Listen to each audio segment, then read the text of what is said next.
Hello friends, मैं हूं संजना और आपका स्वागत है इजी किचन में। तो आज मैं आप लोग के साथ शेयर करने जा रही हूं दूध, चीनी और ब्रेड से बहुत मज़ेदार और टेस्टी रेसिपी, जिसे आप मिल्क केक भी बोल सकते हैं। तो चलिए आज की मज़ेदार रेसिपी शुरू कर लेते हैं। इसे बनाने के लिए हमने यहाँ पे 4 से 5 यहाँ पे ब्रेड लिया। आप लोग देख सकते हो ब्रेड को क्या करेंगे, छोटे छोटे टुकड़ों में काट लेंगे। आप यहाँ पे देख सकते हो मैं कैसे कटिंग कर रही हूँ, इसी तरीके से आप भी कट कर लीजिएगा।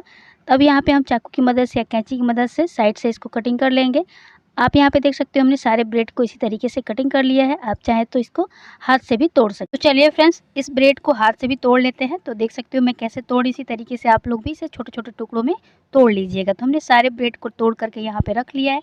अब क्या करेंगे कि एक मिक्सी जार लेंगे। हमने यहाँ पे एक मिक्सी जार लिया, इसमें सारे ब्रेड को ऐड कर लेंगे। तो हमने सारे ब्रेड को इसमें ऐड कर लिया है। यहाँ पे हमने ब्रेड को ग्राइंड कर लिया है। आप लोग देख सकते हो हल्का हल्का हमने इसको दरदरा रखा है। अब कढ़ाई चढ़ा लेंगे गैस पे। अब यहाँ पे क्या करेंगे, थोड़ा सा घी ऐड करेंगे। घी की जगह आप चाहें तो रिफाइंड ऑयल भी ले सकते हैं। अब यहाँ पे हमने जो ब्रेड को चूड़ा बना के रखा था उसको कढ़ाई में ऐड कर लेंगे। अब इसको पलटे की मदद से बढ़िया से चला करके भून लेंगे। कम से कम 10 मिनट के लिए बढ़िया से हम ब्रेड को अच्छी तरीके से भून लेंगे। आप यहाँ पे देख सकते हो मैं कैसे भून, इसी तरीके से हल्का हल्का चला करके आप भून लीजिएगा। तो फ्रेंड्स, आप यहाँ पे देख सकते हो ब्रेड को हमने बढ़िया से भून लिया। इसमें जो कलर है हल्का हल्का डार्क होने लगा, इसी तरीके से हमें इसे डार्क कर लेना है फ्रेंड्स। और बीच बीच में इसको चलाते रहना है और ब्रेड को बढ़िया से भूनना है। ब्रेड को भूनने में कंजूसी नहीं करना है, अच्छी तरीके से भून लेना है। तो देख सकते हो मैं कैसे चला के भून, इसी तरीके से आप लोग भी भून लीजिएगा। इसका कलर आप लोग देख सकते हो पहले से ज़्यादा गोल्डन ब्राउन हो चुका है। अब यहाँ पे हम क्या करेंगे, आँच को धीमा कर देंगे और धीमा आँच पे बढ़िया से भून लेंगे। ज़्यादा इसको तेज़ आँच पे नहीं भूनेंगे, नहीं तो जल जाएगा और फिर जो हमारा मिठाई बनेगा वो उसका टेस्ट बेकार हो जाएगा। तो इसलिए आप इसको धीमी आँच पे बढ़िया से भून लीजिएगा। तो ये देखिए फ्रेंड्स, पहले से ज़्यादा जो इसका कलर है चेंज हो गया है। हमने बढ़िया से इसको भून लिया है। आप लोग को दिखा देती हूँ मैं पास से। तो चलिए अब यहाँ पे गैस को ऑफ़ कर देते हैं। तो हमने यहाँ पे गैस को ऑफ़ कर दिया है। अब क्या करेंगे, उसी कढ़ाई में 1 कटोरी चीनी ऐड करेंगे। तो चीनी हमने यहाँ पे ऐड कर लिया है। अब क्या करेंगे कि आँच को तेज़ कर देंगे और तेज़ आँच पे चीनी को हल्का-हल्का पिघलने देंगे। तो फ्रेंड्स, आप यहाँ पे देख सकते हो हल्की-हल्की जो चीनी है गलने लगी है। आप लोग देख सकते हो इसी तरीके से हम तेज़ आँच पे इसको छोड़ देंगे। आप यहाँ पे देख सकते हो इसका कलर जो है डार्क होने लगा है।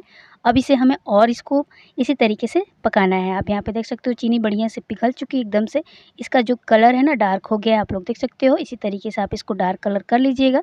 यहाँ पे हमने चीनी को बढ़िया से मेल्ट कर लिया। आप लोग देख सकते हो इसका जो कलर है बहुत ही बढ़िया है। आप लोग देख सकते हो एकदम से कॉफ़ी कलर आया है। 2-3 मिनट और इसको इसी तरीके से हम खौलने देते हैं। अब क्या करेंगे कि यहाँ पे 1 कटोरी दूध ऐड करेंगे। तो हमने यहाँ पे कढ़ाई में दूध ऐड कर लिया है। अब इसको चला करके हल्का-हल्का इसको डार्क कर लेंगे, मतलब कि इसको गाढ़ा कर लेंगे। आप यहाँ पे देख सकते हो दूध को हमने चला करके इसी तरीके से पका लेना है और दूध को थोड़ा हल्का-हल्का हमें गाढ़ा कर लेना है। आप यहाँ पे देख सकते हो दूध का जो है कलर है ना एकदम से डार्क हो गया है। आप लोग देख सकते हो इसी तरीके से हम इसको खौला करके एकदम से कम कर लेंगे, मतलब कि आधा से कम दूध रह जाए तब इसमें हम ब्रेड का चूड़ा ऐड करेंगे। अब यहाँ पे दूध कम हो गया आप लोग देख सकते हो, तो यहाँ पे हम ब्रेड का चूड़ा इसमें ऐड कर लेंगे। अब इसको बढ़िया से पका लेंगे। आप यहाँ पे देख सकते हो, आप यहाँ पे चाहें तो थोड़ा सा घी भी ऐड कर सकते हो। अब इसको बढ़िया से 10 मिनट बढ़िया से पका लेना है, ताकि बढ़िया से जो ये दूध है अच्छी तरीके से सूख जाए। अब यहाँ पे आप चाहें तो काजू किशमिश का पेस्ट भी इसमें ऐड कर सकते हैं। आप चाहें तो नारियल का बुरादा भी इसमें ऐड कर सकते हैं। फ्रेंड्स, आप यहाँ पे देख सकते हो इसका जो कलर है ना बहुत ही कॉफ़ी कलर आया है, बहुत ही डार्क हो गया है। इसी तरीके से आप लोग भी इसको बना सकते हैं, बहुत ही आसान रेसिपी है। तब इसको क्या करेंगे ना अच्छी तरीके से इसका जो दूध है बढ़िया से सुखा लेंगे और जो इसकी चाशनी भी बढ़िया से सुखा लेंगे। आप यहाँ पे देख सकते हो अब यहाँ पे थोड़ा सा ड्राई लगने लगे तब इसमें थोड़ा सा घी भी ऐड कर सकते हो। तो हमने पहले से इसमें घी को ऐड करके रखा था, इसलिए हमने नहीं ऐड किया है। आप लोग देख सकते हो एकदम से दानेदार हम लोग का आज का मिल्क केक बन के रेडी हो चुका है। 2-3 मिनट और इसको इसी तरीके से चला करके भून लेंगे, ताकि जो है इसका मॉइस्चर हो ना अच्छी तरीके से सूख जाए। अब यहाँ पे क्या करेंगे, गैस को ऑफ़ कर देंगे, क्योंकि हमने बढ़िया से मिल्क केक बना करके रेडी कर लिया है। अब क्या करेंगे कि एक बर्तन लेंगे। तो यहाँ पे हमने एक टिफ़िन बॉक्स लिया है, इसको क्या करेंगे घी से थोड़ा सा ग्रीस कर लेंगे। तो हमने पहले से इसमें घी लगा लिया था। अब इसको सारा पेस्ट इसमें ऐड कर लेंगे। तो हमने सारे पेस्ट को इसमें ऐड कर लिया है। हाथ की मदद से क्या करेंगे कि बढ़िया से इसको फैला लेंगे। तो फ्रेंड्स, यहाँ पे आप लोग देख सकते हो हमने हाथ से इसको अच्छी तरीके से कवर कर दिया। इसी तरीके से आप लोग भी इसको फैला लीजिएगा। अब यहाँ पे 10 मिनट सेट होने के लिए छोड़ देंगे।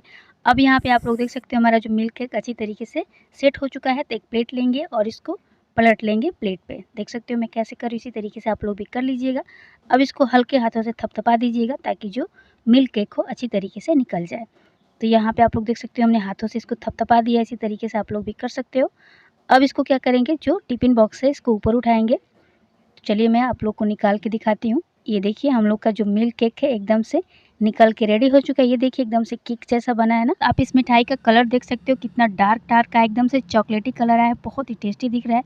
तो चलिए अब इसको क्या करेंगे, थोड़ा सा काजू किशमिश बादाम से इसको गार्निश कर लेंगे। तो हमने यहाँ पे थोड़े से काजू को काट के रखा था, इसको क्या करेंगे इसके ऊपर से फैला लेंगे, हल्के हाथों से इसको दबा देंगे। अब यहाँ पे क्या करेंगे, चाकू की मदद से कट लगाएंगे। इस मिठाई को कटिंग कर लेते हैं। तो यहाँ पे हमने त्रिकोण वाला शेप दिया है, तो अपने पसंद अनुसार इसमें आप कटिंग कर सकते हो। देख सकते हो हमने चाकू की मदद से कट लगा लिया है। ये देखिए फ्रेंड्स कितनी सुपर टेस्टी हम लोग की आज की मिल्क केक की रेसिपी बन के रेडी हो चुकी है। तो अगर आज की रेसिपी आप लोग को पसंद आए तो लाइक शेयर सब्सक्राइब जरूर कर दीजिएगा, और अगर मेरे चैनल पे पहली बार आए तो प्लीज़ मेरे चैनल को सब्सक्राइब कर लीजिएगा। तो देख सकते हो कितना दानेदार और कितना सॉफ्ट हमारी मिठाई बन के रेडी हो चुकी है। तो अगर आपको पसंद आए तो अपने दोस्तों में भी शेयर करिएगा, और अभी तक मेरे चैनल को सब्सक्राइब नहीं किया है तो प्लीज़ सब्सक्राइब करके ही जाइएगा। तो आज तो मेरा यश बहुत ज़्यादा खुश हो जाने वाला है, क्योंकि मैंने उसकी पसंद की मिठाई बना करके तैयार किया है। तो अगर आप इसे चाहें तो किसी पार्टी में भी बना सकते हैं, इसको 2 दिन के लिए स्टोर करके भी फ्रिज में रख सकते हैं। तब तक के लिए बाय बाय, फिर मिलते हैं कल एक नई रेसिपी के साथ। Thank you so much friends मेरी वीडियो देखने के लिए।